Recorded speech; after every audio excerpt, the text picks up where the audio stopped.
I'm so excited to share this with you guys today because there have been times where I felt like Jesus's teachings were a little contradictory. And I knew it was because I was missing something. I knew that there was something that just wasn't exactly right in my thought process, in my understanding.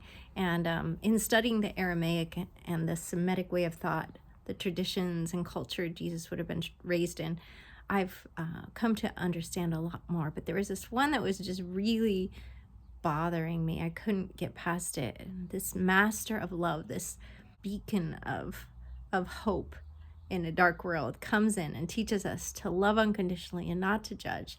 And then sometimes, seemingly, from what I could read and what I could discern, just comes so harshly against people.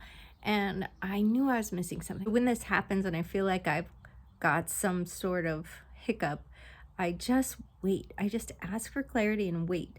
And it comes to me, it just does. Like today, I just got clarity reading his words, and all of a sudden they just clicked in, and I knew what he was actually talking about. And it was a different passage that I was reading, but it brought clarity to this passage. So I'm very excited to explain it to you and share with you what I feel like I've received. I did do a video on the parable of the sheep and the goats, and that parable opened up a whole new world of understanding to me because I realized how Jesus was not condemning people, but actually explaining how our thoughts create an inner environment, a way of being that will lead us into more and more joy. And that's the eternal bliss he's talking about, or more and more destruction, which is the eternal destruction he's talking about. And when I realized that, and that heaven and hell were not places, but actually states of consciousness, then everything changed for me. And this understanding, this revelation for me is no exception. In reading Matthew 23 and also in Matthew 12, I think it is, where Jesus is it just seems like he's just tearing these people apart, using words like a den of vipers or whitewashed tombs, hypocrites. It just seems as if he's judging them so harshly. The ideas that we have about what Jesus was saying tend to give those in religious structures this permission, almost, to be very judgmental. I mean, we all know, if we've ever been in religion, that all the religions kind of look at one another with this sort of, looking down their nose at each other. Some religions even propose that theirs is the only way. In Christianity, there's so many factions, so many. I don't even know the number, but definitely a church on every street corner that disagrees with a church on the corner across the street. I mean, you just see this all the time. And I really wanted to understand what it is that is behind these teachings. So I read that the word woe to you, he says this over and over again in Matthew 23, woe to you, is actually him lamenting. He's lamenting about the state that they're in. And just like in the parable of the sheep and the goats, he's saying, how can you ever come out of this way of thought if that's the thought that you're thinking next, and the thought that you're thinking next, and the thought that you're thinking next? Because the thought of love perpetuates the thought of love. The thought of joy perpetuates the thought of joy. If you're in a great mood, you tend to kind of like stay in that great mood until, if you're affected by the things outside of you, until something happens, and then you're just like, nope, not in a great mood anymore. And then those thoughts will build on those thoughts, will build on those thoughts. And if you're internalizing thoughts about people, about yourself, about your world construct in this way, and you're constantly judging, then what happens is you become more of that. And Jesus is saying, how will you ever escape? And I want to see you escape, but the way it works, the way inertia works, the way the laws of the universe work, we're probably going to continue on the course we're on. And so he's describing his concern with the way these structures are causing people to continue in these ways that are destructive to their happiness and their joy.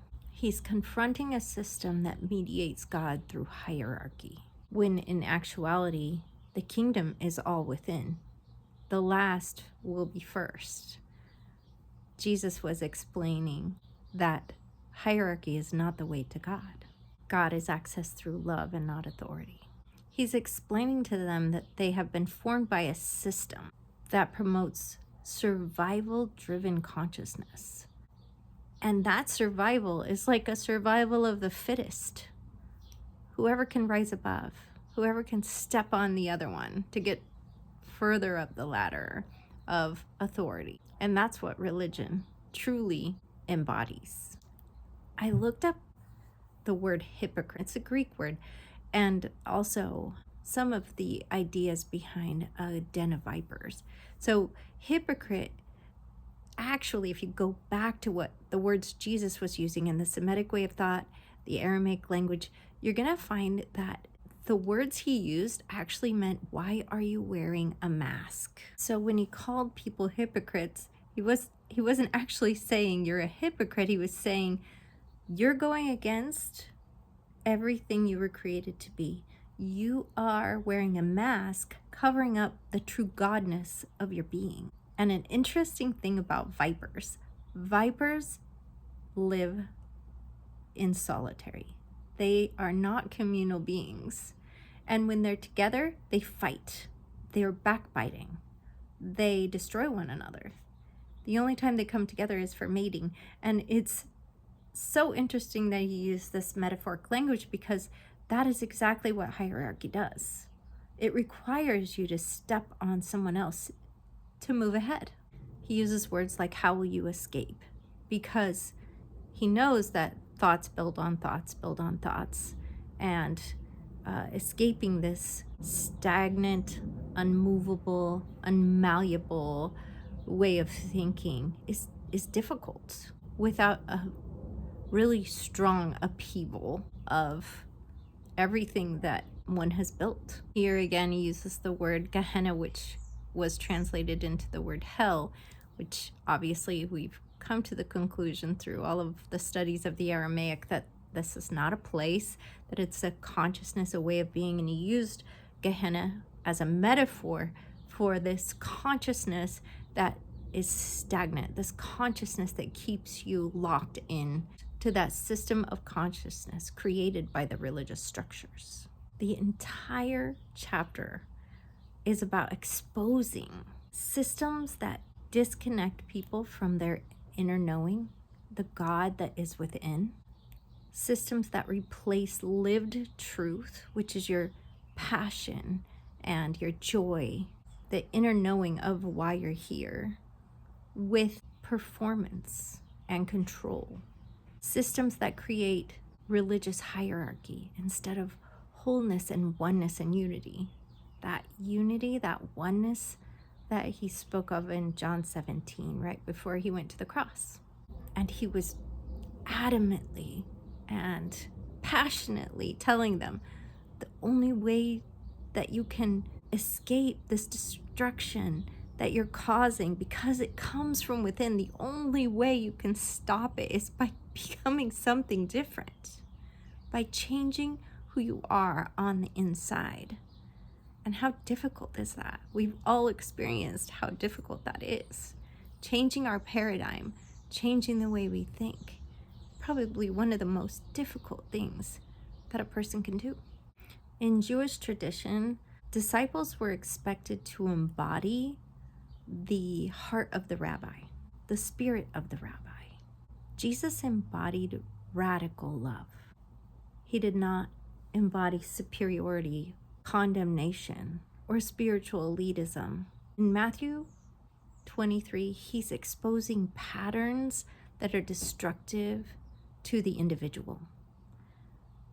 He's not speaking to them in a way that is judging and harsh. He's speaking to them from his very heart with a passionate cry for them to change course.